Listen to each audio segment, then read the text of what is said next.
અત્યારે આપણે હરિભાઈ આમરોલિયા, ગામ નવી ચણોલ, તાલુકો પડધરી, તેને કંપનીની ભલામણ મુજબ કેસોડીન મમરી, પ્રવાહી, જીરુમાં, ડુંગળીમાં એનો ઉપયોગ કર્યો છે. આપણે આજે એની જીરાની ડુંગળીની અંદર મુલાકાતે આવ્યા છે.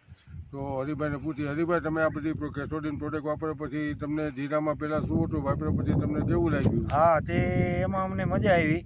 એક ડોઝ માર્યો મમરીનો, એક દવાનો માર્યો અને એક ખાતરનો માર્યો અને 2-3 પાણ માર્યા તો જીરું બહુ સારું થયું એમ. પહેલાં તમે આવતા પહેલાં શું રોગ હતો ત્યારે તમે કંપનીનો ડેપાનો સંપર્ક કર્યો? એટલે બીજા તો કાંઈ રોગ નહોતો, પણ કોઈ ઝીણી જીવાત ને કોઈ સુસીઓ ને સુકારોનો પ્રોબ્લેમ હતો. હા. પછી આ મમરીને બધું વાપરતા પહેલાં સુકારોનું બધું નિયંત્રણમાં જીરું તંદુરસ્ત ને તાકાતવાળું દેખાય છે અત્યારે.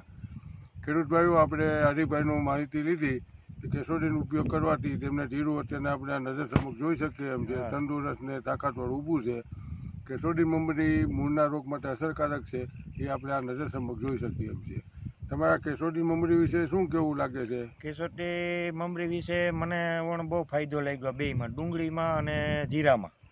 બીજામાં ઉપયોગ નથી કર્યો એટલે કાંઈ જાણ નથી, પણ આમાં મને બહુ ફાયદો થયો. જોયું આપણે આ હરિભાઈની કેસોડીન વાપર્યા પછી એને પ્રતિભાવ જાણ્યો છે. માટે અમે દરેક ખેડૂત ભાઈને ખાસ આગ્રહ કરીએ છીએ, તમે કોઈ પણ પાક આવતા હોય ત્યારે કેસોડીન મમરી કંપનીની ભલામણનો ઉપયોગ કરો, પરિણામ નજર નિહાળો. ભરતી વાતોથી ભરમાશો નહીં, ભરતી જગ્યાએ જાશો નહીં. માત્ર કંપનીના વેચાણ ટીપા સિવાય ક્યાંય મળશે નહીં. તે ખેડૂત ભાઈ નોંધ લેવા વિનંતી. ઓલો મજૂરી ને ફોન છે એને બહુ શોખ. અમારો જામનગર છે ને ભાઈ છોકરા ઘણી જાણ કરીને પાક દેતો હોય વાહ, એટલે ઓલાનો મને ફોન આવે.